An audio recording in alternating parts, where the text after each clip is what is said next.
Adversity is part of this reality, whether we like it or not. And younger generations struggle to accept this the most. Starting from millennial generation up to the latest generations exponentially.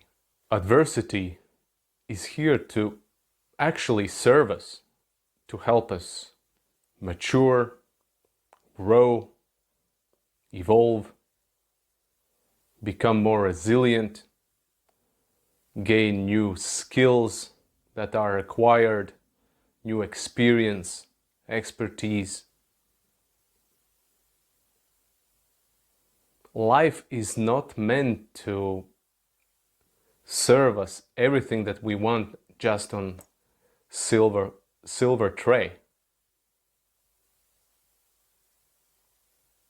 We came here to get dirty. Lots of kids in especially Western society have grown up in such a big comfort that whenever adversity kicks in, obstacles come, some difficulties arise, they're often not prepared to deal with that. When adversity comes, you often hear or see that young people say, well, I guess it wasn't meant for me then. And they give up easily, like instantly. But why? Well, because they didn't have a prior experience to deal with adversity, to train themselves that adversity is actually part of life. So when challenges come, these people are not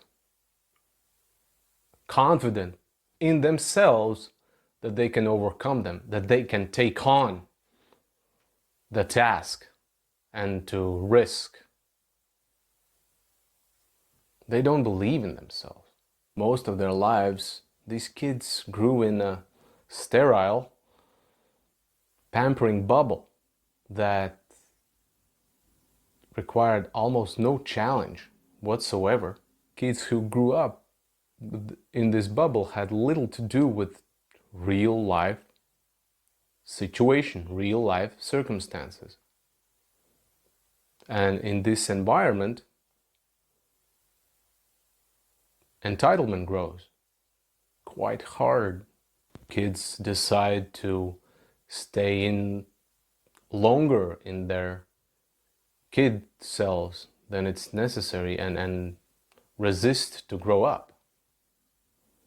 What else is there? Narcissism, naivety, lack of personal responsibility, unwillingness to acknowledge that everything, and I mean everything, has its consequences. All of this is bad news for younger generations, particularly. But it's not so bad news for others, because there is no competition between these two groups. Because the new generations often are not even part of choosing pool. They're not even considered. They're that incapable. Whether we're talking about relationship market, dating market, or let's say employment market. It's that bad. For older generations, it's very difficult to relate these younger generations because they're completely two opposite experiences. For the older generations, it's like completely new world. It's difficult to relate, to understand. Besides young people struggling with entitlement and adversity, there is also enmeshment trauma or emasculation for boys, young men. And if this is not going to be addressed seriously, our civilization will collapse at hyperspeed. Well, one of the big parts in all of this is parenting, which have trained kids to show up with bare minimum required in relationships and to manipulate when something is required from the kids or when kids want something in return. Kids and later on young adults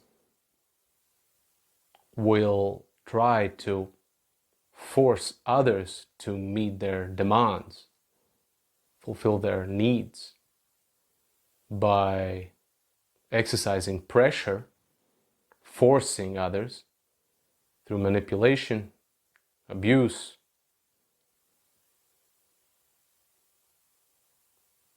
trying to make the other party feel guilty and uncomfortable and to break its will.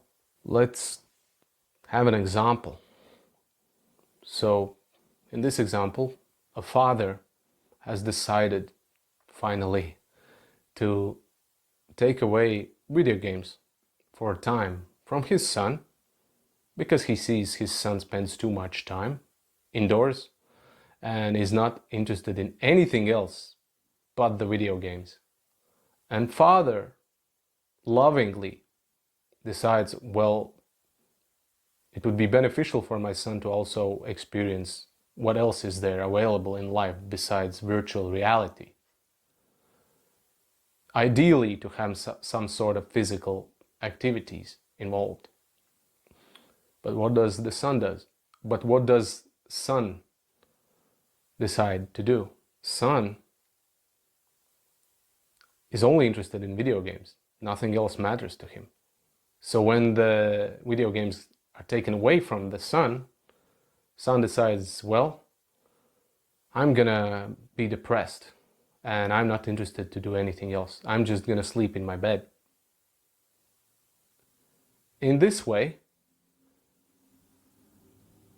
what son has decided to do by staying depressed is to show his father that this is not okay.